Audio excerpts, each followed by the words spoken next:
പനിയായിരുന്നു റസൂലിന്, വിട്ടുമാറാത്ത പനി. ആയിഷ ബീവിയുടെ മടിയിൽ തലവെച്ച് കിടക്കാണ്.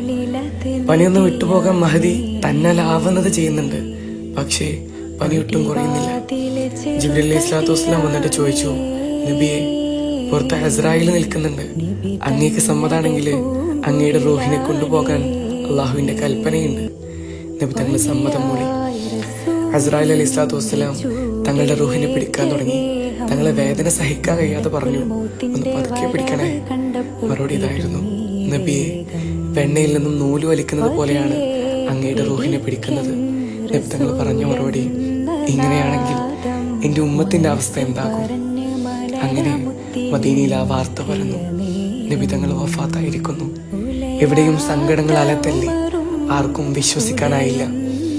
ആരാണ് എന്റെ നബി വഫാത്തായി എന്ന് പറയുന്നത്? അവരുടെ തല ഞാൻ വെട്ടുമെന്ന് ഊരി പിടിച്ച വാളുമായി ഉമർത്തങ്ങള് ലക്ഷ്യമില്ലാതെ പറഞ്ഞു നടന്നു. നബിയില്ലാത്ത മദീന എനിക്ക് കാണണ്ട, എന്റെ കണ്ണിന്റെ കാഴ്ച നീ എടുത്തു കളയണേ എന്ന് ഒരു സ്വഹാബി.